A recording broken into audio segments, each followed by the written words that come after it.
இவரோட பின்னே சாப்ட்வேர் இண்டஸ்ட்ரியின் பிதாமகனே பில்கேட்ஸே 2,80,000 ஏக்கர்ல அமெரிக்காவில் விவசாயம் பண்றாங்க.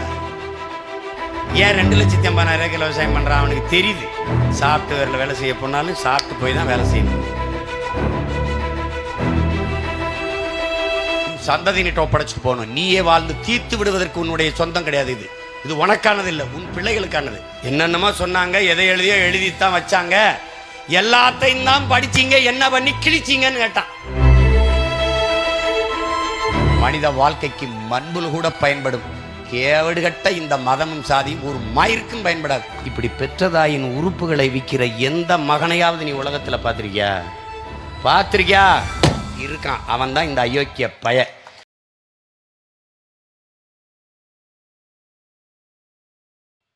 அரசியல் என்பது தன்னலமற்ற உலக உயிர்களுக்கு சேவை செய்யக்கூடிய ஒரு புனிதமான அமைப்பு. அதில் அற்ப மனிதனுக்கு மட்டுமேயான சாதி மத கடவுள் உணர்ச்சி கலக்கவே கூடாது. ஒன்றை நீங்கள் உங்கள் ஆழ் மனதில் பதிவு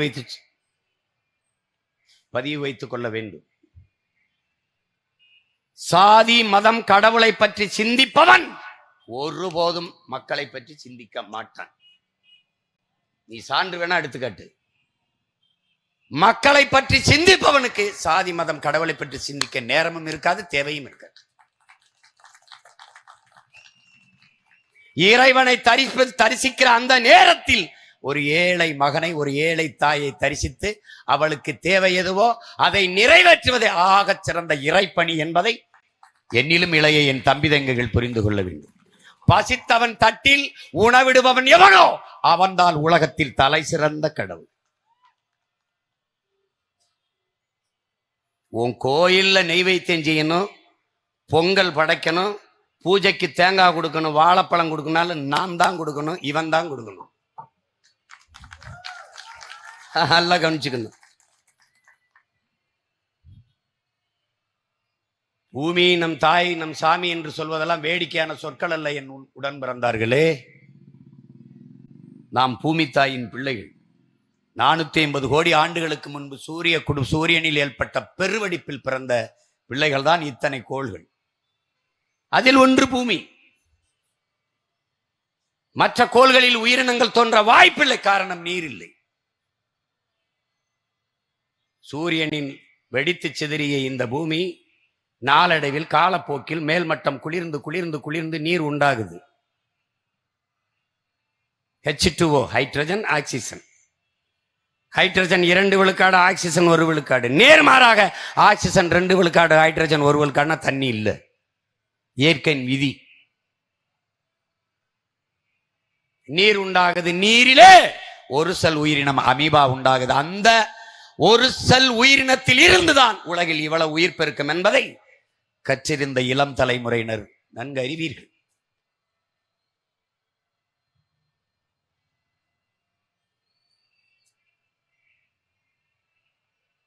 இந்த பூமி ஒரு மண் என்று நினைப்பது தவறு. இது மண் அல்ல, நம் தாயின் மடி என்பதை நீங்கள் கவனத்தில் எடுத்துக்கொள்ள வேண்டும். நம்முடைய அண்ணன் ஈழத்து பாவேந்தன் புதுவை ரத்தனதுரை, என் அன்பான மக்களே, உங்கள் தாய் நிலத்தை பேரன்பு கொண்டு காதலியுங்கள். ஏனென்றால் உங்களை பெற்ற தாய் 10 மாதம்தான் உங்களை கருவறையில் சுமந்தாள். ஆனால் இந்த பூமி தாயோ உங்கள் வாழ்நாளின் கடைசி நொடி வரை உங்களை சுமக்கிறாள். தாயின் கருவறையில் இருந்து நீங்க வெளியே வந்து முதலாக காலடி எடுத்து வைத்தது அவள் நெஞ்சில் தானே. அன்னையின் மடியிலிருந்து நீங்கள் இறங்கி முதலடி எடுத்து வைத்தது அவள் நெஞ்சில் தானே. இறந்த பிறகு புதைந்தோ எரிந்தோ சாம்பலாவதும் அவள் மடியில் தானே. ஆதலினாலே அன்பான மக்களே, உங்கள் தாய் நிலத்தை பேரன்பு கொண்டு காதலியுங்கள். ஏன்? நீங்கள் நிலத்தை இழந்தீர்கள் என்றால் பலத்தை இழப்பீர்கள். பலத்தை இழந்தீர்கள் என்றால் இனத்தை இழப்பீர்கள். எனவே என் அன்பான மக்களே, உங்கள் தாய் நிலத்தை பேரன்பு கொண்டு காதலியுங்கள். அப்படி பேரன்பு கொண்டு காதலிப்பதால் தான் இந்த பூமியே நம் சாமி என்று உங்கள் பிள்ளைகள் இங்கே பேசிக்கொண்டு இருக்கிறோம். கவிக்கோ அப்துல் ரஹ்மான் அவர்கள் உன்னை மகனே மகளே என்று உச்சி முகந்து சீராட்டி பாராட்டி வளர்த்த உன் தாய், அவள் கூட நீ செத்து போனால் பிணம் என்று விட்டு விட்டு போகிறாள். 10 மாதம் உன்னை கருவறையில் சுமந்ததாய் கைவிட்டு விட்டார். ஆனால் நீ செத்த பிறகு பிணமாக நிராகரிக்கப்பட்ட பிறகு இந்த பூமி தாய் வா மகனே வா மகளே என்று தன் வயிற்றுக்குள் மறுபடியும் கருவறைக்குள் ஏந்திக் கொள்பவள் இந்த பூமி தாய் தான்.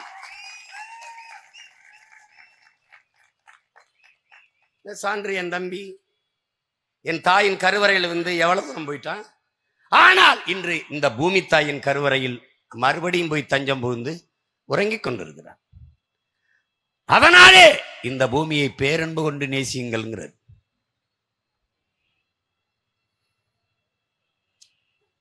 நீ எப்படி பார்த்தாலும் நான் கேட்கறதுக்கு நீ பதில் சொல்லு. நீ இந்த இடத்துல கண்ணு முன்னாடி பார்க்கிற எல்லாம் யாரு தந்ததுன்னு மட்டும் சொல். இந்த ஒலி வாங்கி, இந்த ஆடை, இந்த சட்டை, இந்த ஷூ, இந்த மேடை, இந்த இது நீ பார்க்கிற கட்டடம், இந்த விளக்கு. தம்பி, சந்திர மண்டலத்துக்கு நீ சந்திராயன் விட்ட. சந்திராயன் செய்யற அந்த சந்திராயன் செய்யறதுக்கு உலகம் தந்தது யார்? எரிகணை விடுகிறாய், ராக்கெட் விடுகிறாய், கப்பல் ஓட்டுகிறாய், விமானத்தை விடுகிறாய், பறக்க விடுகிறாய். அதற்கெல்லாம் மூலப்பொருளை தந்தவள் யார்? இந்த தாய் தான். தங்கம், வெள்ளி, வைரம், பொன்னு, மணி, மாணிக்கம் எல்லாம் இவள் போட்ட பிச்சை. அவனுக்கு இவ தந்ததுதான்.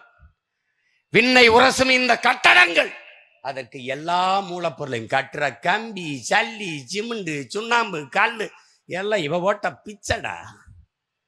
எல்லாம் தந்தவளுக்கு நீ தந்தது என்ன? அந்த செல்போனை வச்சு 13G 11G 14G பேசிக்க, அதுக்கு பொருள் தந்தவளும் அவதான். எல்லாவற்றையும் தந்த உன் தாய்க்கு நீ தந்தது நோய். நோய். சூழியலின் தாய் வங்காரி மாத்தாய் சொல்றா, இந்த உலகத்தில் நடக்கிற போர் சண்டையெல்லாம் காரணம் எல்லை விரிவாக்கமும் வள வேட்டையும் தாண்டா, வள சுரண்டலும் தாண்டா இத்தனை போர்களுக்கும் காரணம். இந்த இஸ்ரேல்காரன் தான் பாலை வழி இல்லாம நிக்கிறானேன்னு பாவப்பட்டு பாலஸ்தீனக்காரன் இந்த பாலைவனத்துல கொஞ்சம் இடம் கொடுத்தான். எங்க ஊர்ல சொல்லுவான், நரிக்கு இடம் கொடுத்தினா கிடைக்க 2 ஆடு கேட்கும்னு. இருந்துட்டு போட்டும் பாவம்னு மொத்த நாட்டையும் தனதாக்க அடிக்கிறான். ஈழத்துல நம்மள சிங்களம் அடிச்ச மாதிரி அங்க அடிக்கிறான். குண்டை தூக்கி போடுறான். யாரு மேல? உன் தாயின் தலை மேல, உன் தாயின் மார் மேல, உன் தாயின் இதயத்தின் மேல, உன் தாயின் ஈரக்குள மேல போடுறான்டா குண்ட. இவள் உன் தாய். இன்னும் புரிஞ்சுக்கல.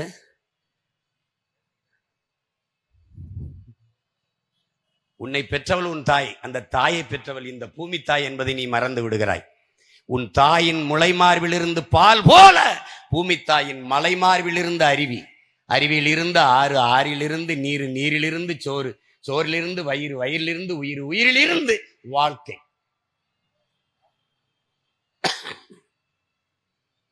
இதனையா மலை மலை என்று கத்திக் கொண்டிருக்கிறான் என்று. ஒரு நாட்டின் மலை வளம் என்பது அந்த நாடு பெற்றிருக்கிற மலைகளின் வளத்தை பொறுத்து அமைகிறது. மேற்கு தொடர்ச்சி மலையை வெட்டாதேன்னு ஏன் சொல்றோம்? 3000 அடி அதன் உயரம். அதற்கு மேலே 300 அடி உயர்ந்த மரங்கள். சூரிய வெப்பத்தில் கலநீர் நீராவி ஆகி மேலே குளிர்ந்து வந்து மேகமாக ஆறி காற்று தள்ளிக்கொண்டு போகும்போது அதை தடுத்து நிறுத்தி பூமிக்கு மழையாக திருப்புவது, கொண்டு வருவது மலையும் அதன் மேலே அடர்ந்து வளர்ந்திருக்கிற மரங்களும் என்கிற உயிரியல் அறிவியல் தெரியாத நீ வாழ்ந்தால் என்ன, செத்தால் என்ன? ஒண்ணும் இல்லை. சரி, இந்த மண்ணை வெட்டிட்ட, துறைமுகம் போட்ட, இந்த மண்ணை வெட்டிட்ட, மாளிகை கட்டிட்ட, இந்த மண்ணை வெட்டிட்ட, ரோடு போட்ட, ரோடு இருக்கும், வீடு இருக்கும், வேற உனக்கு வாழ்றதுக்கு என்ன இருக்கு? என்ன இருக்கு? ரோட போட்டா வேகமா போயிடலாம். போய் என்ன புடுங்குவ? சீரியல் பாப்ப, சினிமா பாப்ப, வேற என்னடா பண்ணுவ? என்ன பண்ணுவ? நீ வேகமாக போவது வீட்டுக்கு அல்ல, சுடுகாட்டுக்கு என்பதை அறிவார்ந்த தமிழ் சமூக தம்பி தங்கைகள் புரிந்து கொள்ளும். என் பாட்டனும் தாத்தனும் எனக்கு வங்கியிலே பணம் வைக்கல, விலை உயர்ந்த மகிழ்வுந்து கார்களை வாங்கி வீட்டு வாசல்ல நிறுத்தல, விண்ணை தொடும் மாளிகைகளை கட்டி வைக்கல. ஆனால் மலையை மலையாக வைத்தான், ஆறை ஆறாக வைத்தான், ஏரியை ஏரியாக வைத்தான், குளத்தை குளமாக வைத்தான், மரங்களை அப்படியே வைத்தான். அண்ணா, நீ உன் பிள்ளைக்கு என்ன வச்சுட்டு போற? 20 ஆண்டுகளுக்கு முன்னாடி நீ போத்தலில் தண்ணி குடிச்சிய? இல்ல போத்தலில் தண்ணி குடிக்கிற நிலைமை வரும் என்று கற்பனை செய்தியா? சொல், கற்பனை செஞ்சியா? இன்னைக்கு நீ போத்தலில் குடிக்கிறாய், இன்னும் 20 ஆண்டுகள் கழித்து எதை குடிப்பாய்? எங்கிருந்து வரும் தண்ணி? எங்கே இருந்து வரும்? ஆழ்குழாய் கிணறு போடுகிறாய், நீரை உறிஞ்சுகிறாய், வேகமாக உள்ளே குழாயை விட்டு நீரை உறிஞ்சுகிறாய். ஆனால் இந்த மரங்களின் வேர் எவ்வளவு தூரம் போகும் என்று உனக்கு அறிவு இருக்கிறதா? இந்த செடி கொடி புல்லு பூண்டுகளின் வேர் எவ்வளவு தூரம் போகும் என்று சிந்தித்து இருக்கிறாயா? நீ 500 அடி 1000 அடிக்கு கீழே போய் நீரை உறிஞ்சி எடுத்து விட்டால் இந்த மரங்கள் தன் உணவு தேவைக்கு நீரை எங்கிருந்து எடுக்கும்? எதை பற்றியாவது நீங்க கவலைப்பட்டதுண்டா? என்னைக்காவது சிந்தித்ததுண்டா? தண்ணீர் மனிதனுக்கு மட்டுமான தேவையா? உலக உயிர்களின் உயிர் தேவை என்பதை நீ உணரவில்லையா? உனக்கு போத்தலில் கிடைக்கிறதே மற்ற உயிரினங்களுக்கு எங்கு கிடைக்கும் என்ற சிந்தனை ஏன் வரல? ஏன் வரல? கோடிக்கணக்கான உயிர்களின் உடமையான இந்த பூமி மனிதனுக்கு மட்டுமே சொந்தமானது என்று நீ எப்படி எண்ணிக்கொண்டாய்? உன்னால் உருவாக்க முடியாத ஒன்றை உனக்கு அளிக்கிற உரிமை எவன் கொடுத்தான்? மணலை நீ உருவாக்க முடியுமா? மலையை நீ உருவாக்க முடியுமா? பிறகு எப்படி அளிக்கிறாய்? எப்படி அளிக்கிற? எப்படி அளிக்கிற? மரங்களை வெட்டி விட்டாய், நான் நட்டு வச்சு வளர்த்து விடுவேன், சரி. நீரை உறிஞ்சி வித்து விட்டாய், நான் தேக்கி வைத்து விட்டு செத்து போவேன், சரி. ஆனால் மலையை மணலை எவன் உருவாக்குவது? எவன் உருவாக்குவது? வளங்களை சுரண்டி கொழுப்பதை வளர்ச்சி என்று உனக்கு கற்பித்தவன் எவன்? எது வளர்ச்சி? இத்தனை தேவாலயங்கள், இத்தனை பள்ளிவாசல்கள், இத்தனை கோயில்கள், உங்கள் ஜபம், உங்கள் பூஜை, உங்கள் தொழுகை, உங்கள் அழுகை ஒரு அடி ஒரு அங்குலம் மலையை வளர்த்து காட்டுமா? நீ வெட்டிக்க, வெட்டிக்க. நீ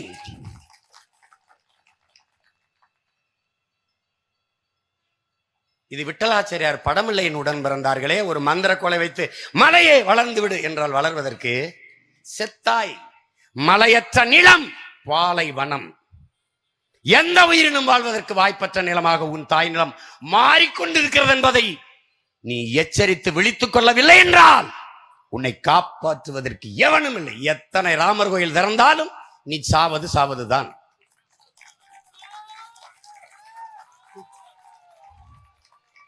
ராமர் கோயில் கட்டி திறந்திருக்காரா இல்ல திறந்துட்டு கட்டுறாரா? சிரிக்காத, உண்மையிலே கட்டி முடியல. ஒரு தளம் கட்டி இருக்குது. நான் சொன்னேனே 24 தேர்தல் அப்ப திறப்பாருன்னு, சரியா திறக்கிறாரு. ஒரு தளம் தான் கட்டியிருக்கு, மேல கோபுரம் அது செட்டு. இப்ப திறந்துட்டு கட்டுவார். உன்னை எங்க உண்டி தொலைகிறது? நான் உங்க எல்லாத்தையும் கேட்கிறேன், என் அருமை பெற்றோர்கள்ட்ட, தம்பி தங்கைகள்கிட்ட, உங்களை நீங்க நல்லா கற்றறிந்த சான்றோர்கள் இருக்கிற மாவட்டங்கிறாங்க. உண்மையிலே நீங்க நல்லா சிந்திச்சு பார்ப்பீங்களா? எல்லாத்தையும் யோசிப்பீங்களா? உங்களை ஒன்றும் சொல்ல முடியாது. நீங்க சோனியா காந்தியின் சின்னத்தம்மக்க, பெரியத்தம்மக்க, அவங்க பெரியம்மாமக்க, பொண்ணு போர், பொண்ணெடுத்தோர், அவர்களுக்கு பேரன் பேத்திகள், அப்புறம் மோடியுடைய மாமன் மகன்கள், சித்தப்பா மக்கள், அமித்ஷாவுடைய அத்தமயங்கள், அவர்களாம் உங்களுக்கு உறவினர்கள், நாங்கள் அந்நியர்கள். இந்தி உங்களுக்கு தேசிய மொழி, தமிழ் உங்களுக்கு தமிழ்.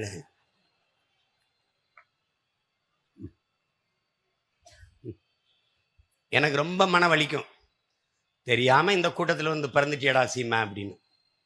நாய் நிறையா இருந்தா கூட நான் வீட்டில் சுதந்திரமா போய் நக்கி திண்டு செத்துருக்கலாம்டா, இவங்களோட பிறந்ததுக்குன்னு கூட தோணும். என்ன செய்யறது, கூட பிறந்துட்டும் விட்டுட்டு போக முடியல. ஒன்று கேட்குறேன் உங்ககிட்ட, சொல்லுங்க, நீங்க இந்துவாக இருந்து தமிழரானீர்களா இல்ல தமிழரா இருந்து இந்துவானீர்களா? நீங்கள் கிறித்தவர் நீங்கள் தமிழரானீர்களா? தமிழர்கள் நீங்கள் கிறித்தவத்தை ஏற்றீர்களா? இஸ்லாமியராக இருந்து நீங்கள் தமிழர் ஆனீர்களா? தமிழர்கள் நீங்கள் இஸ்லாமிய மார்க்கத்தை ஏற்றீர்களா? மனச்சான்றை தொட்டு அல்லாமலை ஆணை கர்த்தர் மேலே ஆணையாக, பகவான் கிருஷ்ணர் மேல இல்ல உங்க ராமர் மேலே ஆணையாக சொல்லுங்க, நீங்க எது இதுல உண்மை? நீ தமிழனாக இருந்து இந்து மதத்தை ஏற்றியா, இல்ல தமிழனாக இருந்து இஸ்லாத்தை ஏற்றியா, இல்லை தமிழனாக இருந்து கிறிஸ்தவனாக ஏற்றியா? நீ என்னோட வா, எனக்கு பாஸ்போர்ட் இல்ல வச்சுட்டு தர மாட்டான், நீ போ. நீ போய் இங்கிலாந்துல இறங்கு. எவனாவது ஒருத்தன் ஹூ ஆர் யூ என்று கேட்கும் போது ஐ ஆம் கிறிஸ்டியன் ஒரு தடவை சொல்லி பாரு. இல்ல அரபு நாட்டுக்கு போ, ஐ ஆம் இஸ்லாம் சொல்லி பாரு, சொல்லி பாரு. இல்ல நீ இந்த தானே இருக்கு கேரளா, வண்டி எடுத்துட்டு அப்படியே போய் வரையோ அப்படின்னா ஐ ஆம் இந்து சொல்ல, ஐ ஆம் கிறிஸ்டியன். அவன் மொத்தமா பாண்டி தமிழ்நாட்டுக்காரன் தமிழன்பா.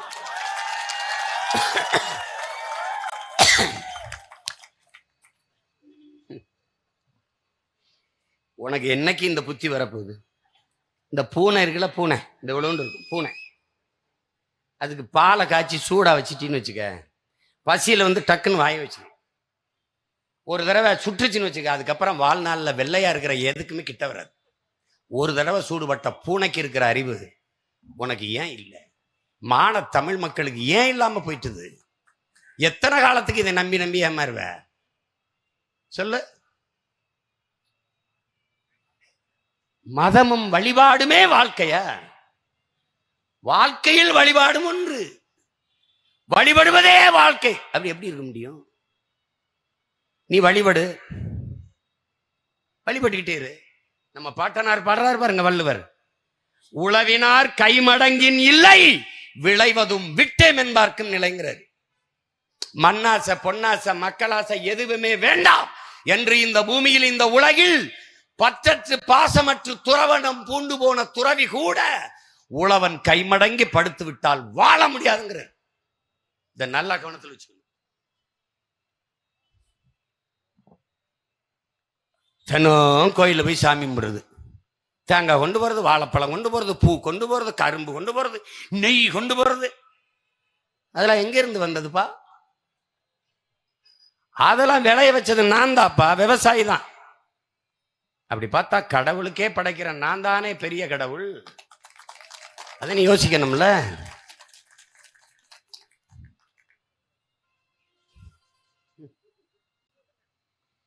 சமூகம் என்பது என்ன? ஒத்தார் ஒத்தார் உயிர் வாழ்வார், மற்றெல்லாம் செத்தாரில் வைக்கப்படும் என்று வள்ளுவ பெருமகனார் தன் மறைமொழியில் சொல்றார். ஒத்தது அறிவார் உயிர் வாழ்வார், மற்றெல்லாம் செத்தாருள் வைக்கப்படும். அது என்ன ஒத்தது அறிவார்? இப்போ நான் ஒரு வேளாண் குடிமகன், நான் நெல்லை விளைய வச்சிட்டேன். அந்த நெல்லை அரிசியாக்குறதுக்கு ஒரு அரவை ஒரு எந்திரம் இருக்குது, அதை அது பண்றதுக்கு அதுக்கு ஒரு இது இருக்கு. அப்போ ஒன்றை ஒன்று சார்ந்து சார்ந்து போகுது. எனக்கிட்ட நெல் விளையுது, அவன்கிட்ட கத்தரிக்காய் விளையுது. எனக்கு நெல் விளையுது, கேரளால தேங்காய் விளையுது. எனக்கிட்ட நெல் விளையுது, அவன்கிட்ட பருத்தி விளையுது. என்கிட்ட நெல் விளையுது, அவன்கிட்ட தக்காளி விளையுது. அப்ப ஒருவருக்கு ஒருவர் பரிமாறிக்கொண்டு ஒருவரை ஒருவர் சார்ந்து வாழ்வது. எனக்கு முடி நிறைய வளர்ந்துருது, அதை அழகுபட வெட்டி திருத்த ஒரு கலைஞன் தேவைப்படுறான். அது என்னுடைய முடி திருத்துகிற என்னுடைய சகோதரன், அவன் தேவைப்படுது என் வாழ்க்கையில. எனக்கு துணி தச்சுத்தர எனக்கு பருத்தி இருக்கு, அதை நூலாக்கி ஆடையாக செய்ய ஒருத்தன் தேவைப்படுறான். அவன் ஒருத்தன் அங்கே தையல் கலைஞன் தேவைப்படுறான். நான் விளைய வச்ச பொருளை சமைச்சு சாப்பிட பாத்திரம் தேவைப்படுது. அப்ப மண்பானையில் அந்த பாத்திரத்தை உருவாக்க அங்க ஒரு தொழில்நுட்ப கலைஞன், ஒரு கலைஞன் தேவைப்படுறான். ஒவ்வொருத்தனை சார்ந்து சார்ந்து சார்ந்து வாழ்வதுதான் வாழ்க்கையா இருக்கிறது. ஒத்தது அறிவார் உயிர் வாழ்வார், மற்றெல்லாம் செத்தார் வைக்கப்படுங்கிறான். இப்படி ஒருங்கிணைந்து வாழ்வதற்கு பெயர்தான் சமூகம். அதை விட்டு நாங்கெல்லாம் இந்து. அன்னைக்கு பாக்குறேன் திருநெல்வேலியில இந்து பாதுகாப்பு மாநாடு. மோடி ஆட்சியில கூட இந்துக்கு பாதுகாப்பு இல்லை. இந்துவை யாற்றிருந்து பாதுகாக்கப்படுற? இந்துகிட்ட இருந்துதான். யாருக்கு என்ன பிரச்சனை? இவங்க பாலிசி என்ன சொல்லு? சரி, உன்னுடைய பொலிட்டிக்கல் ஸ்டாண்டு, உன்னுடைய பொலிட்டிக்கல் ஸ்ட்ராட்டஜி, உன்னுடைய பொலிட்டிக்கல் பாலிசி சொல்லு. சாதி, மதம், சாராயம், பணம், சாப்பாடு, ஏதோ மாற்று கருத்து இருக்கா? இல்லை. போனஸ், சலுகை, மானியம், இலவசம். இதை தவிர ஏதாவது நலத்திட்டங்களை அரசு அறிவிச்சது உண்டா? 60 ஆண்டுகளா? இல்லை. இவ்வளவுதான். இது இந்த திராவிட மாடல். குஜராத் மாடல் ஒன்று இருக்கு. அது என்ன தெரியுமில்ல? என்னது? பசுமாடு, பாகிஸ்தான் பக்கத்து நாடு, ஜெய் ஸ்ரீராம் கோஷம், பாரத மாதாக்கு ஜெய். இதை தவிர வேற ஏதாவது இருக்கா? வேற ஏதாவது இருக்கா? வேற ஏதாவது இருக்கா? இவன் கோட்பாடும் கொள்கைகளும் மக்களை பற்றி சிந்திக்க ஒரு துளி நேரம் இல்லை. கோயில் கோயிலா ஓடி வர்றாரு ஐயா. ஸ்ரீரங்கம் கோயிலுக்கு வராரு, ஜெஸ் விளையாட்டை தொடங்க வராரு, கேலோ இந்தியாவை தொடங்க வராரு, தனுஷ்கோடிக்கு போறாரு, எங்க ராமேஸ்வரத்துக்கு போறாரு, அங்கெல்லாம் போகணும் இருக்கு. ஆனா திருநெல்வேலி தூத்துக்குடியில வெள்ளத்துல சிக்கி செத்த எங்களை பார்க்க வர முடியல. சென்னையில பெருவெள்ளத்துல மிதந்த எங்களை பார்க்க வர முடியல. நீங்கள் யார்? மக்களுக்கான தலைவனா இல்ல கோயில் பூசாரியா? யார் நீங்க? கடைசியா நீங்க இந்த நாட்டின் உயர்ந்த அமைச்சர், முதன்மை அமைச்சர், பிரதமர்னு இப்படி போய் நீங்க கோயிலுக்குள்ள உங்களை விட மாட்டேன்ட்டான். ஏன்னா நீ தீண்டத்தகாதவன். எல்லாருக்கும் இந்த லட்டை கொடுத்துட்டு வந்த சாமி உங்களை பிரதமரை விட்டுட்டு ஒரு மாநில முதலமைச்சர் யோகி ஆதித்யநாத் கொடுத்துட்டு போயிட்டான். நீங்க அவமானத்துல தலை குனிஞ்சிட்டீங்க. பிரதமருக்கே அந்த நிலைமையெல்லாம் சாதாரண மக்களுக்கு எங்களுக்கு என்ன நிலைமைய சொன்னா? என்ன நிலைமை? என்ன நிலைமை? நீ எந்த காலத்திலையும் உன் பூமியை பற்றி சிந்திக்க மாட்டான். நீ நல்லா கத்துக்க. எங்க அப்பா நம்மாழ்வார் இந்த பூமியின் வாழ்நாள் 25 ஆண்டுகள்னு சொன்னார். அவர் அப்படி சொல்லல. இன்றைக்கு பிறக்கிற ஒரு குழந்தைக்கு 25 ஆண்டுகள் கழித்து இந்த பூமியில் வாழ இடம் இருக்காது. இல்லை என்றால் வாழுகிற இடமாக இந்த பூமி இருக்காது. இது அவர் சொன்னது. அப்பா கூட 1/4 நூற்றாண்ட சொல்றாங்க. ஆனா நம்முடைய ஐயா தமிழ் தேசிய பேரியக்கத்தினுடைய பொதுச் செயலாளர் கி வெங்கட்ராமன் எழுதிய சூழியல், பொருளியல், அரசியல் இதை எல்லாரும் படிக்கணும். எவன் படிக்கிறான்னு இல்லையோ நாம் தமிழர் என் தம்பி தங்கைகள் படிக்கணும். அதுல சொல்லிக்காங்க பாருங்க, 120 நாடுகளின் ஆய்வறிஞர்கள் தன் ஆய்வறிக்கையை ஐநா பெருமன்றத்தில் சமர்ப்பிக்கிறார்கள். இந்த பூமியில் வாழ்நாள் இன்னும் வெறும் 12 ஆண்டுகள் தான். அதற்குள் எச்சரித்து காப்பாற்றிக் கொள்ளுங்கள் என்று. இந்த உலகத்துல ஒரு நாட்டு தலைவனும் பேசல, ஐநா பெருமன்றம் பேசல. ஐயா எழுதினார், அவர் பிள்ளை நான் தான் ஊரா பேசிட்டேன். உலகத்திலே நான் தான் பேசுறேன். டே தப்பிச்சிருங்கடா தப்பிச்சிருங்கடான்னு. உனக்கு தெரியுமா வட இந்திய நதிகள் வற்றாம ஓடுறதுக்கு, கங்கை, யமுனா, இந்த நதிகள்லாம் ஓடுறதுக்கு காரணம் என்ன தெரியுமா? இமயமலையில் இருந்து நன்னீருங்கிற பனிப்பாறைகள் உருகி 15,000 இடங்களில் இருந்து 15,000 இடங்களில் இருந்து பனிப்பாறைகள் உருகி உருகி ஓடி வந்து இந்த நதியில் கலப்பதனால் அது நன்னீராகி வட இந்திய நதிகள் வற்றாம ஓடுது. 2030 85 விழுக்காடு இந்த பனிப்பாறை உருகி ஓடிவிடும் ஆய்வு சொல்லுது. 85 விழுக்காடு 2030 2000 வருஷம் இருக்கு நினைச்சிருக்கியா? எத்தனை வருஷம் இருக்கு? எவ்வளவு வேலை இருக்கு? இன்னும் 6 ஆண்டுகள். 6 ஆண்டுகளில் 85 விழுக்காடு அந்த பனிப்பாறை உருகி ஓடிவிடும் என்றால் வட இந்திய நதிகளும் வறண்டு விடும். இதுக்கு ஏதாவது முன்னெச்சரிக்கை இருக்கா? கிளீன் இந்தியா அறிவித்த மோடி அவர்கள் ஏன் கிரீன் இந்தியா அறிவிக்கல? புவி வெப்பமாவதை, பருவநிலை மாற்றத்தை, இந்த பனிப்பாறைகள் உரிவு ஓடுவதை தடுப்பதற்கு இருக்கிற ஒரே வழி இந்த பூமியை பச்சை குடையால் போர்த்துவதுதான், பிடிப்பதுதான், மரங்களை வளர்ப்பதுதான். இங்கே கார்ல இருந்து ஒருத்தர் இறங்கி போவார், டிரைவர் நல்ல நிழல் பார்த்து நிறுத்து, எதுல? மரத்து நிழல் பார்த்துல நிறுத்து அப்படின்னு. அதுல நம்மால் கிராஸ் பண்ண மரத்து நிழலை பார்த்து நிறுத்துறது கிட்டும். அதுக்கு முதல்ல ஒரு மரத்தை நடனம்ல ராஜா. உனக்கு என்ன சொல்லி என்ன இருக்கு? ஏதாவது படிக்கிறியா? படிச்சா அது குறித்து சிந்திக்கிறியா? உலகத்துல என்ன நடக்குதுன்னு பாக்குறியா? இந்த மண்புழு இருக்குல்ல, மண்புழு, அற்ப மண்புழு, இந்த கையில வச்சா உனக்கு அருவருப்பா இருக்கும், கீழே போட்டுருவேன். பார்க்க அருவருப்பாக இருக்கிற மண்புழு இந்த உலகில் செய்கிற பணியை எந்த உயிரினும் செய்யலைங்கிறான். என்ன செய்யுது? தன் வாழ்நாளில் 40,000 முறைகள் இந்த பூமியை உழுகுதுங்கிறான். கீழே மண்ணை சாப்பிட்டு மேல போடுதுறான், மேல மண்ணை சாப்பிட்டு கீழே கொண்டு போடுதுரா, இந்த பூமியை உழுகுதுரா, வளப்படுத்துறாங்கிற மண்புழு. அந்த மண்புழு செய்கிற மகத்தான பணியை கூட உலகில் எந்த உயிரினும் செய்யல. மனித வாழ்க்கைக்கு மண்புழு கூட பயன்படும். கேவடுகட்ட இந்த மதமும் சாதியும் ஒரு மயிருக்கும் பயன்படாது. நீ அதை கடிபிடிச்சுக்கிட்டே என் ஜாதி என் மதம், யாரு மேல கீறினாலும் ரத்தம் ஒண்ணுதான். ஆக மொத்தம் நீயும் நானும் 10 மாதம் தான். நம்ம தாத்தன் பட்டுக்கோட்டை மனசுல எழுதி வச்சுக்க. நீ சாதிகள் இல்லையடி பாப்பா, குல தாழ்ச்சி உயர்ச்சி சொல்லல் பாவம், நீதி உயர்ந்த மதி கல்வின்றான். அன்பு நிறைய உடையோர்மை, அன்பு நிறைய இருக்கிறவன் தான்டா உயர்ந்த சாதின்றான் பாரதி. பட்டுக்கோட்டை சொல்றான்ல, புத்தர் வந்தார், பின்பு ஏசி வந்தார், காந்தி வந்தார், என்னென்னமோ சொன்னாங்க, எதை எழுதியோ எழுதித்தான் வச்சாங்க, எல்லாத்தையும் தான் படிச்சீங்க, என்ன பண்ணி கிழிச்சீங்கன்னு கேட்டான். இயேசுவை படிச்சா, புத்தனை படிச்சா, காந்திய படிச்சா, நபிகளை படிச்சா, என்ன பண்ண நீ, என்ன பண்ண, என்ன பண்ண? இந்த பூமிக்கு நீ ஒரு வழிபோக்கன், அந்நியன், சேஞ்சர்ங்கிறார் நபிகள். நீ வழிபோக்கன் தான்டா, வந்தியா இருந்தியா போயிடுறாங்க. நீ வாடகை வீட்டில் குடியிருக்க வந்தவன். வீட்டு உரிமையாளரிடத்தின் வீட்டை ஒப்படைக்கும் போது எப்படி பத்திரமாக ஒப்படைப்பியோ அப்படி இந்த பூமியை உன் சந்ததியினிட்ட ஒப்படைச்சிட்டு போகணும். நீயே வாழ்ந்து தீர்த்து விடுவதற்கு உன்னுடைய சொந்தம் கிடையாது. இது இது உனக்கானது இல்லை, உன் பிள்ளைகளுக்கானது. அது அவனுக்கானது, அவன் பிள்ளைகளுக்கானது. சும்மா சீலன்னு சொன்னால 3 மலையை வெட்டிட்டான், அந்த பள்ளமா இருக்குன்னு அப்படியே இருக்கட்டும். அவளை வேறையும் தூக்கி போட்டு உள்ள பொக்கலைன்னு வச்சு மூடி புதைக்கல, நீ பாட்டே இருக்கு. உனக்கு என்னடா தெரியும்? மலைனா என்ன தெரியுமா? மண்ணுனா என்ன தெரியுமா? காசு. அறிவார்ந்த தமிழ் சமூக பிள்ளைகளே, என் தம்பி தங்கைகளே, பேரன்பு மிக்க பெற்றோர்களே, எந்த ஒரு மகனாவது இந்த வேலையை செய்வானா பாருங்க. எங்க அம்மாவை பார்க்குறேன், என்னை பெத்த தாய. அம்மாவுக்கு 2 கண்ணு இருக்கு, வித்தா எப்படியாவது ஒரு 50 லட்சம் வாங்கலாம். இதயம் நல்லா ஹார்ட் பீட் நல்லா இருக்கு.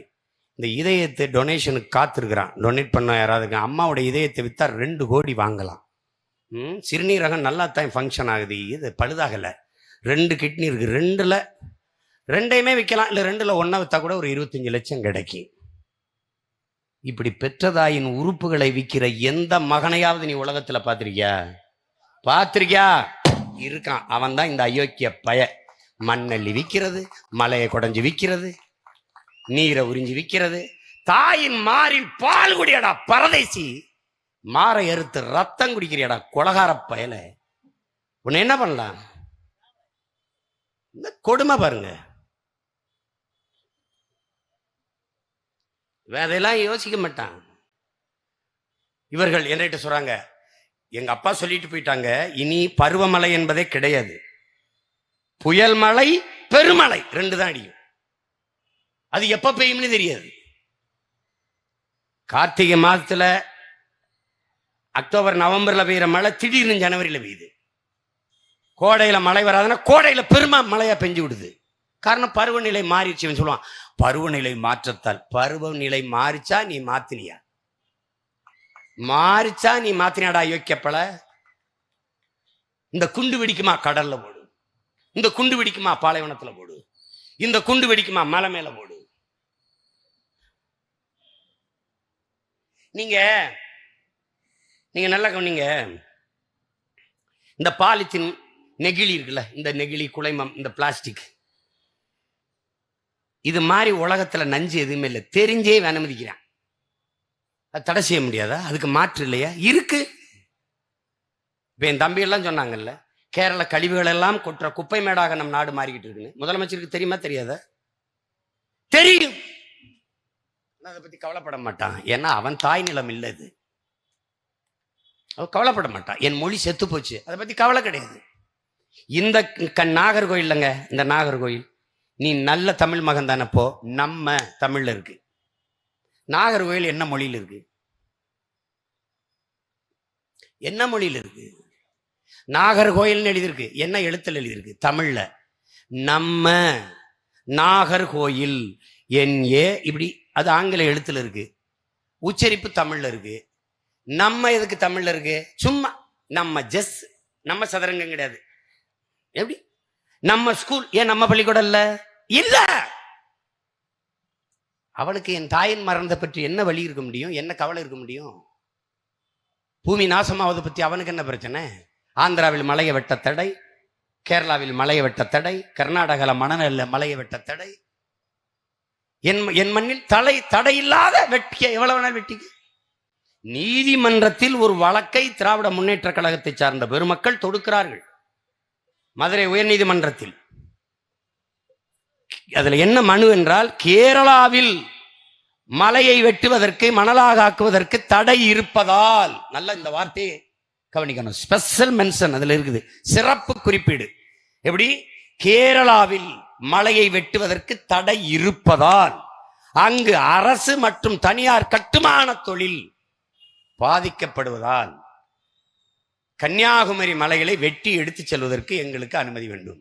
இந்த நீதிபதி உண்மையிலேயே நீதிபதியாக இருந்தால் கேரளாவில் இந்த மலைகளை வெட்ட ஏன் தடை கேட்டிருக்கணும்ல? கேட்கணுமா இல்லையா? விளிங்கத்தில துறைமுகம், மேற்கு தொடர்ச்சி மலையை அங்கதான் தொடங்குது. அவன்கிட்ட மலை இருக்கு, அவன் வெட்டல, அதான் துறை சொன்னான். ஏன் வெட்டல? நல்ல ஆத்தாளுக்கு அப்பனுக்கும் பிறந்தவன் ஆள்றான். இதைத்தான் அவன் சொல்லாம மறுபடியும் வழக்க கிழக்க போட்டுருவாங்களோ அப்படின்னு பயந்துக்கிட்டு பேசுறான். நான் இதை லட்சம் தடவை பேசிட்டேன். என்னை ஒரு தடவை போட்டு உள்ள வச்சு பாரு. நல்ல தமிழ் தாய்க்கும் தமிழ் தகப்பனுக்கும் பிறந்த மகன் தன் தாய் நிலத்தின் வளத்தை கொள்ளையடிக்க எப்படா சாய்த்து கொண்டிருப்பான்? அமெரிக்க பொருளாதார அடியாளின் வாக்குமூலத்தில் எழுதிய ஜான் பெர்கின் தன் முன்னுரையிலே எழுதுகிறான், உங்கள் தாய் நிலத்தின் வளங்களை களவு போவதை, கொள்ளை கொண்டு போவதை பார்த்து கொண்டிருக்க நீங்கள் சபிக்கப்பட்டு விட்டீர்கள். எனக்கு தெரியுது என் மலை போகுதுன்னு, தடுக்க முடியல. காரணம், அதிகாரமற்ற எளிய மகனா இருக்கேன். கத்த முடியுது, கதற முடியுது, போராட முடியுது, வழக்கு வாங்க முடியுது, சிறைவிட முடியுது, ஆனால் தடுக்க முடியல. பெரிய அறிவார்ந்த தர்க்கவாதிகள் வேறு மழை இல்லாம எப்படிங்க வீடு கட்டுறது? பாரதேசிக்கு பிறந்த பாரதேசி பையன் இத்தனை ஆண்டு காலமாக பல்லாயிரம் ஆண்டுகளாக என் பாட்டனும் முப்பாட்டனும் கோட்டை கட்டி பெரிய பெரிய மாலை கட்டி வாழ்ந்தானடா. ஆத்து மணலம் மொத்தமா அள்ளி வித்து இந்த மலையை மலைநான் நொறுக்கி தான் கட்டினானடா. 32 ஆறுகளை நீங்க கொலை செய்தீங்க, 32 ஆறு மணலை அள்ளி வித்தீங்க. தமிழ்நாட்டு மக்களின் மணல் தேவைக்கு மட்டும் அள்ளப்பட்டதா? மனச்சான்றோட யாராவது பதிவு சொல்ல முடியுமா? அரபு நாடுகளுக்கு ஏத்தல, அந்நிய மாநிலங்களுக்கு பிற மாநிலங்களுக்கு ஏற்றுமதி செய்து விற்கல. தமிழ்நாட்டு மக்களின் மணல் தேவைக்கு மட்டும் அள்ளப்பட்டிருந்தால் இன்னும் 200-300 ஆண்டுகளுக்கு இந்த மணலை வைத்து கொண்டு போயிருக்கலாம். மலையை தொற்றுக்க வேண்டியதில்லை. எப்படி இருக்கு? எல்லாம் வேட்டைக்காடு.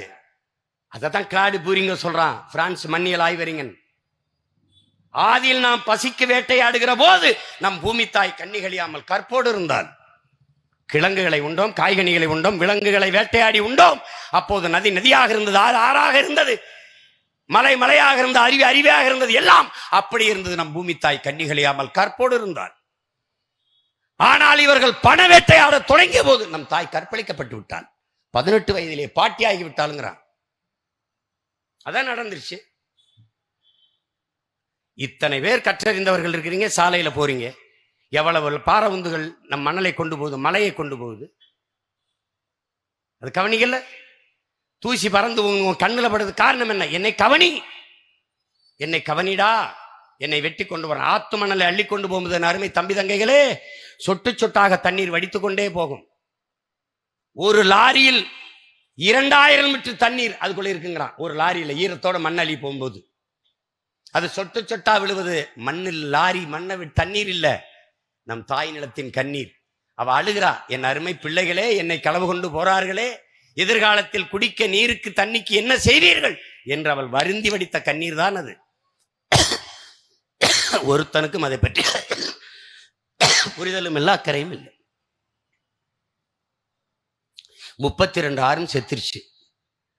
ஆறு எப்படி சீமான் செத்து போகும்? செத்துரும். மனித உடலுக்கு தோல் போல ஆற்றுக்கு மணல். அரை அங்குலம் ஆற்று மணல் உருவாக 100 ஆண்டுகள் ஆகிறது. 100 ஆண்டுகள். இந்த மணலை ஆறை உருவாக்கியது யார்? நீயா, இல்ல மோடியா, இல்ல ஸ்டாலினா, இல்ல மனோ தங்கராஜா? யாரு உருவாக்கினது? ஆறை உருவாக்கியது அருவி. அருவியை பிரசவித்தது மலை. அப்படியே கொட்டுது மலை. மலை முகடுகள்ல பிடிச்சு உணவு தேவைக்கு தேக்கி வச்சுக்கிறது மரம். அங்க இருக்கிற கிராஸ் லேண்டு, புல்வெளிகள், சோலை புற்கள் அவையெல்லாம் தன் உணவு தேவைக்கு போக ஒவ்வொரு துளியாக உருட்டி விடுது. ஒவ்வொரு துளியும் சேர்ந்து பெருவெள்ளமாக பெருக்கெடுத்து கொட்டுது. அது அருவி. ஓடி வரும்போது சிறு குறு கற்களை உருட்டி ஒன்னோடு ஒன்று மோத வச்சு நொறுக்குது. அது மணலாக ஆற்று மேலே படியுது.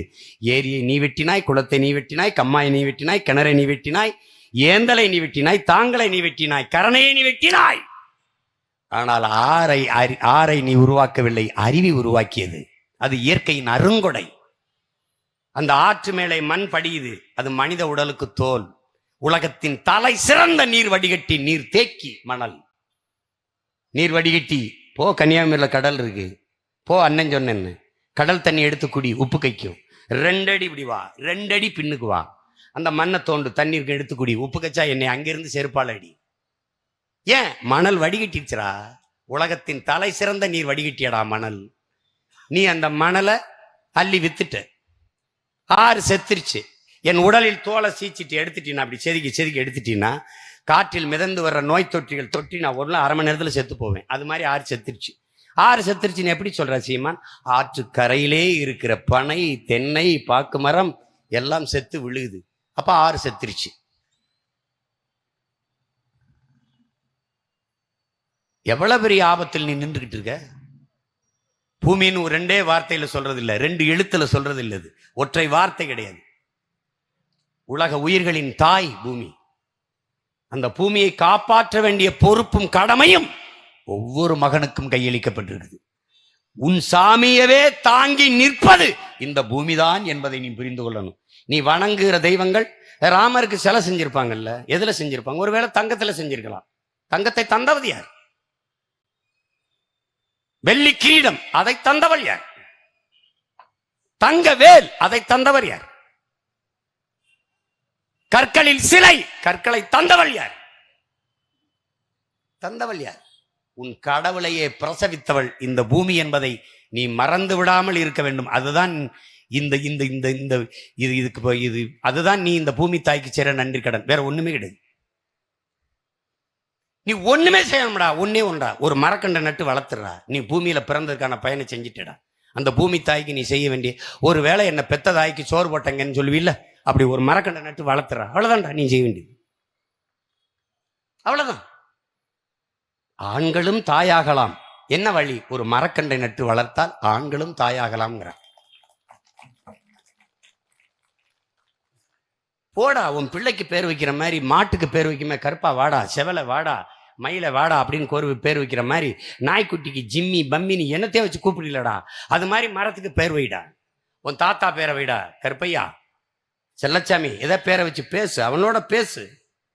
மரத்துக்கு பேசுனா கேட்குமான்னு? கேட்கும்டா பரதேசி, கேட்கும். ஏய், இதுக்கெல்லாம் உணர்ச்சி இருக்கான்னு நினைக்காத. தொட்டாச்சு நீங்க செடியை போய் பாரு, தொடு, சுருங்குது அப்படின்னா உணர்ச்சி இருக்குல்ல? இருக்கா இல்லையா? இருக்கு. அப்பா சொல்றாங்க நீ மரத்தோட பேசணும். நீ பேசிக்கிட்டே இரு, அதுவரை பூத்தது காய்ச்சது போலாமா அடுத்த ஆண்டு அதிகமா பூக்கும் காய்க்கும்ங்கிறாங்க. ஒரு தோப்புல இருக்கிற ஒரு மரத்தை நீ வெட்டி விட்டால் அதன் அருகில் இருக்கிற மரங்கள் அடுத்த முறை பூப்பதும் காய்ப்பதும் குறைந்து விடுகிறதுங்கிற பயந்துருது மரம்ங்கிறாங்க. நீ நம்ப மறுக்கிற. நீ கைகுலிக்கு கட்டி பிடிப்பது போல கீழே பூமிக்கு இல்லை, வேரோடு ஒரு பின்னி ஒன்றோடு ஒன்று பேசிக்கொள்ளும்ங்கிறாங்க. உனக்கு நம்ப முடியல, நம்பித்தான் ஆகணும். அண்ணன் ராமராஜன் வந்து பாட்டு பாடி மாட்டுக்கு பால் கறந்தாருன்னு நக்கலா சிரிச்ச, அது சயின்ஸ். உனக்கு கேவலம். ஐயோ, பாட்டு பாடியெல்லாம் மாடு பால் கறக்குமா அப்படின்னு. மாடை கட்டி வச்சிரு, பட்டாசை போடு, அத்துக்கிட்டு ஓடுதா இல்லையா? அதிர்ற வேட்டு சத்தத்துக்கு வெறித்த அத்துக்கொண்டு ஓடுகிற மாடு மெல்லிய இசையை ரசிக்காத? சொல்லு. ஹே அப்படின்னா மாடு இப்படி போராடு, வா வா வா அப்படிங்கும்போது கிட்ட வருதா இல்லையா? இத கூட கத்துக்கொள்ளல எத்தனை ஆண்டுகள்ல? சொல்லு. என் வீட்டுல 2 பேர் இருக்கான், வீரா சூரான்னு. வீரா சூரா என்ன ஒளியில பெரிய வித்தியாசம் கண்டுருவா? 2 பேரும் நாய்க்குட்டியே தான்.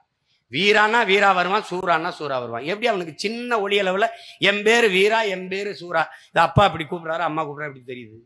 எத்தனை லட்சம் கார் போகுது சாலையில. என் காரு என் மனைவி காரு வரும்போது சரியா அம்மா காரு வந்துருச்சுன்னு கத்திக்கிட்டு வெளியில வரான், அப்பா காரு வந்துச்சு, அந்த சத்தத்தை உணர்ந்து வரானே, அப்ப அவனை எப்படி சொல்றது? சொல்லு. நீ தேனிங்கிற 1000 நாய்களுக்கு இருக்கிற மோப்ப சக்தி ஒரு தேனிக்கு இருக்குங்கிறான், ஒரு தேனி ஈக்கி இருக்குங்கிறான்.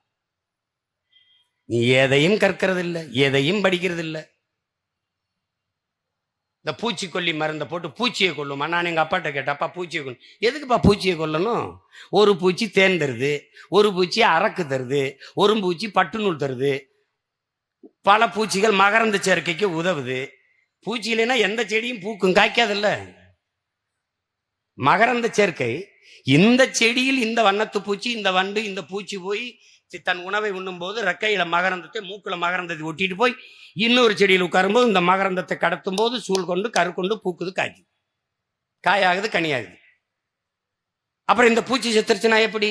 இப்ப எண்ணற்ற தோட்டங்களில் பெரும் முதலாளிகள் என்ன தெரியுமா, கூலிக்கு ஆளை வச்சு இந்த பூவையும் இந்த பூவையும் அப்படியே செயற்கை கருத்தரிப்பு மாதிரி, இங்கே கருத்தரிப்பு மையம்.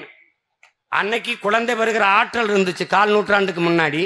பிறப்பை கட்டுப்படுத்த நாம் இருவர் நமக்கு இருவர் ஒரு முக்கோணத்தை போட்டு வச்சிருந்தான்.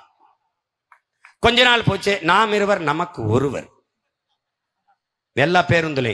கொஞ்ச நாள் போச்சு, நாம் இருவர் நமக்கு அதற்கு இன்னொருவர், முடிச்சிட்டான். அன்னைக்கு பிறப்பு விகிதத்தை கட்டுப்படுத்த பிரச்சாரங்கள், பரப்புரைகள். இன்னைக்கு எங்கு பார்த்தாலும் ஐஸ்வர்யா வந்தோம், எங்களுக்கும் ஒரு குழந்தை, செயற்கை கருத்தரிப்பு மையங்கள் தெருவுக்கு 2. ஏன்? பிறப்பு திறனை இழந்துட்டான். காரணம் என்ன? தண்ணி, சாப்பிடுற சோறு, நஞ்சு. 3 வயது குழந்தைக்கு புற்றுநோய். என் குழந்தைக்கு புற்றுநோய் ஏன்? தாய்ப்பாலை தவிர எதையும் குடிக்கலடா பிரதிசி. எப்படா புற்று வந்துச்சு? தாயின் மார்பில் குடிச்ச பால் நஞ்சாயிருச்சு. ஏன் நஞ்சாச்சு? தாய் உண்ட உணவு நஞ்சாயிருச்சு. கத்தரிக்காய், வெண்டைக்காய், தக்காளி, சொரக்காய், பூசணி, எண்ணெய், தண்ணி எல்லாம் நஞ்சு. அப்பதான் ஒரு கிழமை வந்தான் எங்க அப்ப, நஞ்சில்லா உணவு அதுவே நம் கனவுன்னு வந்தான். இப்ப எல்லாம் இயற்கை விவசாயம். விவசாயமே இயற்கை தாண்டா பைத்தியக்காரா. இயற்கைன்னு ஒரு சொல்ல ஏன்பட வேண்டியது? செயற்கை ரசாயன உரங்களை கொண்டு வந்த இயற்கை விவசாயம்னு வந்துட்டு ஆர்கானிக் ஃபுட்டும்பா. சரி, அது என்னன்னா இயற்கை உணவுன்னு சொல்றது. சரி, வச்சுக்க இயற்கை உணவு. இயற்கை உரம் போட்டு விவசாயம் பண்ணணும். இயற்கை உரம் எங்கிருந்து வரும்? ஆடு மாட்டு கழிவு இல்லாம இயற்கை உரம் இல்லை. ஆடு மாடு வளர்ப்போம்னு சொல்ல, ஐயா ஆடு மாடு வளர்ப்பாராம். அரசு பால் விக்குது, ஆவின் பால். எங்க ஐயா மன தொங்கராஜிட்ட கேளுங்க, பால் விக்கிறீல மாடங்க? பால் பாக்கெட்ல கருணாநிதி படம், ஸ்டாலின் படம் இருக்கே, பாலை எங்க கறக்குறீங்க? இங்க கறக்கு. உங்க வீட்டு குழாயத்திற்குனா வருதா குடங்குடமா? மாடு இல்லாம பால் எப்படி வரும்? ஏன் நீ ஒருத்தங்க கூட கேட்கல? எத்தனை லட்சம் லிட்டர் பால் விற்கிற? எத்தனை மாடு வச்சிருக்க? என்னைக்கு நீங்க இதெல்லாம் கத்துக்கொண்டு மேல இருந்து வர போறீங்க? கேள்வி கேட்க போறீங்க?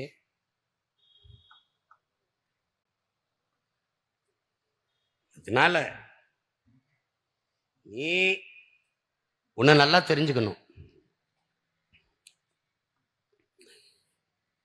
அவன் சொன்னால, நான் நெல் போட்டேன் விற்கல, கரும்பு போட்டேன் விற்கல, வாழை போட்டேன் விற்கல, வீட்டு மனையா கூறு போட்டேன் உடனே வித்திருச்சுன்ட்டான் நிலத்தை.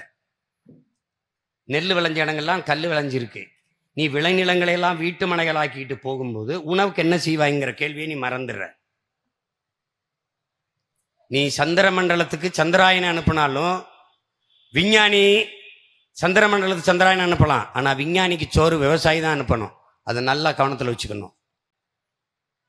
நீ விண்ணூர்தியில பறந்து போகலாம் பிளைட்ல, அவனுக்கும் பசிக்கும், அவனுக்கு சாப்பாடு பூமியில் இருந்தான் போகணும். வேளாண்மையை கைவிட்ட எல்லா நாடும் பிச்சை எடுக்குது. என் நாட்டுக்கு அந்த நிலைமை வரக்கூடாதுன்னு தான் வேளாண்மை செய்தல் அரசு பணி என்று ஆக்குவோம்னு சொல்றது. காரணம் அதுதான். ஆடு மாடு வளர்த்தலை, பட்டுப்பூச்சி வளர்த்தலை, நாட்டுக்கோழி வளர்த்தலை, வேளாண்மை செய்தலை அரசு பணியாக மாற்றுவோம் என்று சொல்றது காரணம் அதுதான். அவன் சிரிப்பான். ஐயோ, இவரோட பின்ன டே சாஃப்ட்வேர் இண்டஸ்ட்ரியின் பிதாமகனே பில்கேட்ஸே 2,50,000 ஏக்கரில் அமெரிக்காவில் விவசாயம் பண்ணுறான்டா. ஏன் 2,50,000 ஏக்கரில் விவசாயம் பண்ணுறான்? அவனுக்கு தெரியுது சாஃப்ட்வேரில் வேலை செய்ய போனாலும் சாப்பிட்டு போய் தான் வேலை செய்யணும்னு. அதனால விவசாயம் பார்க்குறேன். நான் சொன்னால் உனக்கு நக்கல், கேலி, கிண்டல். இந்த கேலி பண்ணுறவன் கிண்டல் பண்ணுறவன் பட்டியலெல்லாம் வச்சுருக்கேன். இருட்டு அரைக்கில் போட்டு பூட்டி ஒரு 20 நாள் தண்ணி கொடுக்காம சோறு கொடுக்காம போட்டு விட்டுருவேன். நீ தானே கேலி பண்ணவன், நீ தானே. கடைக்கு பால் குடிக்க போகும்போது, அண்ணா கொஞ்சம் பால் அதிகமாக ஊற்றி ஒரு டீ கொடுங்க. அங்கே போய் தோசை நெய் கொஞ்சம் விட்டு முருகலாம் ஒரு தோசை. அப்படியே தோசை கரண்டி எடுத்து ஒரே அடியா போட்டு, நீ தானே மாடு வளர்க்குறத கேவலமாக பேசுன பரதேசி, நீ தானடா, இங்கே வாடா. நெய் இருக்கா, தயிர் இருக்கா, அதெல்லாம் வக்கனையா நாக்கு திங்கி. நான் மாடு வளர்ப்போம்னு சொல்ல, மாடு வளர்க்குறது அப்படி.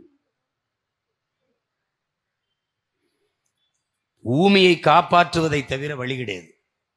உனக்கு கும்பிடுறதுக்கு பல கோடி சாமி இருக்கு என் தம்பி தங்கைகளே, வாழ்வதற்கு ஒரே ஒரு பூமி தான் இருக்கு. இந்த பூமியை காப்பாற்ற வேண்டியது இந்த பூமி தாயின் பிள்ளைகள் நம் ஒவ்வொருவருடைய கடமை.